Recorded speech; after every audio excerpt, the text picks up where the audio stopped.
नामांकन करने पहुंचे हैं, क्या कहेंगे? देखिए, लोकतंत्र का महापर्व है और उसकी एक ये प्रक्रिया है। इनको पार्टी मैदान में उतारती है, उनको नामांकन करना होता है।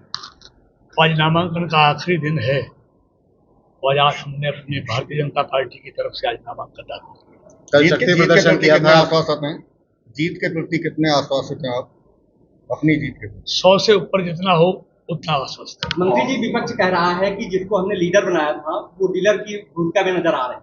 देखिए, ये तो अब हर बार यही होता है। ये तो मतदाता तय करेंगे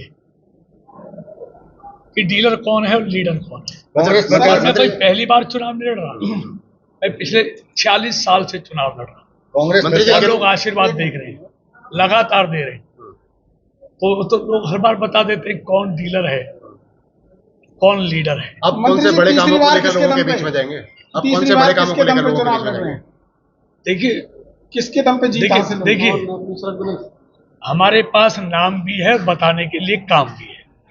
नाम हमारे पास दुनिया का सर्वश्रेष्ठ आज लोकप्रिय नेता मोदी है और बताने के लिए हजारों काम हैं, लोकसभा में भी और देश में।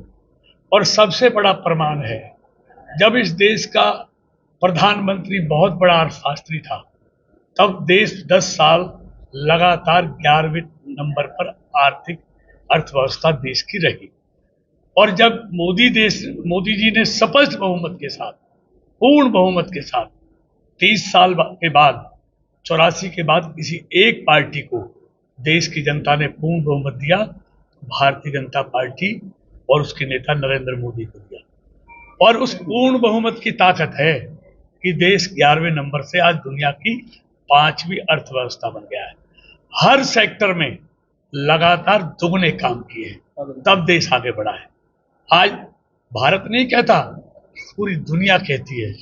भारत का जो सम्मान, जो प्रतिष्ठा पूरी दुनिया में कमाई है सरकार ने, कोई नहीं कमा पाया है। अगर जनता विश्वास जताती है तो अगले 5 बड़े काम कौन से ऐसे जो करना चाहेंगे फरीदाबाद लोकसभा के लिए? देखिए, हमारी तो पार्टी का संकल्प पत्र आ गया है और मोदी की गारंटी आ गई है। और सबसे बड़ा काम होने वाला है यूनिफॉर्म सिविल कोड, जो हमारे वैचारिक संकल्प हैं।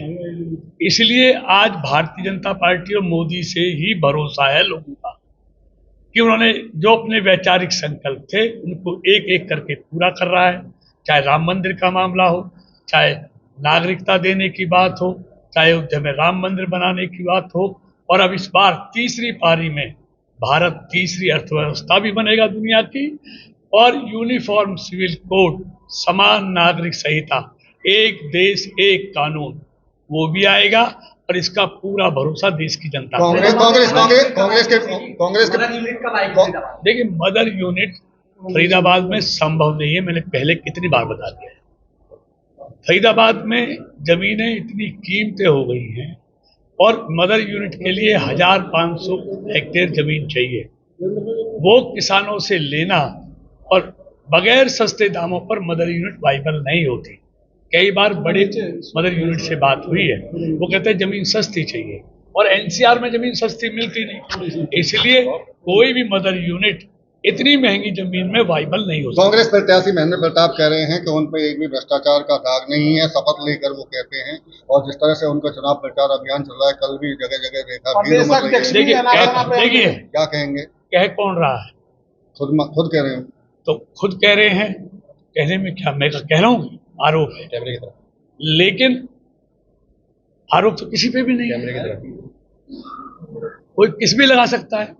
तो इसलिए मैं किसी के खिलाफ व्यक्तिगत नहीं बोलता। हम चेहरे के ऊपर वोट मांगेंगे और अपने कामों पर वोट मांगेंगे। मंत्री के पास, बात सुनिए, उनके पास ना चेहरा है, ना उनका कांग्रेस का चरित्र बता है। आज कांग्रेस पार्टी आधी सीटों पर चुनाव लड़ रही है देश में, और इस देश में आज एकमात्र दल है जो पूर्ण बहुमत की सरकार इस देश को दे सकता है, वो है भारतीय जनता पार्टी।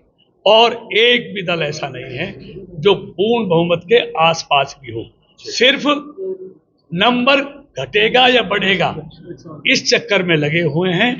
इसलिए इस देश के लोगों को मालूम है कौन इस देश को मजबूत, टिकाऊ और ईमानदार सरकार दे सकता है और मजबूत नेतृत्व दे सकता है आज सिर्फ भारतीय जनता पार्टी और नरेंद्र मोदी। दूसरा मैं ये कहना चाहता हूँ, अगर उनमें हिम्मत है तो देश के नाम सामने चेहरा लेकर आए।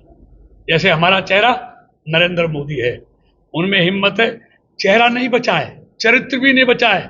उनके जितने भी चेहरे हैं सब पर घोटालों की, भ्रष्टाचार की कालिक पुती हुई है, सब जमानत पर आए हुए हैं, इसलिए वो चेहरा नहीं बता रहे। सवाल है मेरा कि खुले मंच से कांग्रेस ही सिद्ध और गिद्ध बता रहे हैं, और दूसरा सवाल है वो ये कह रहे हैं कि कृष्णपाल जी अपने चेहरे पे चुनाव लड़के दिखाएं, मोदी के चेहरे पर हर बार चुनाव लड़ते हैं। देखिए हमारे पास चेहरा है, उनके पास है।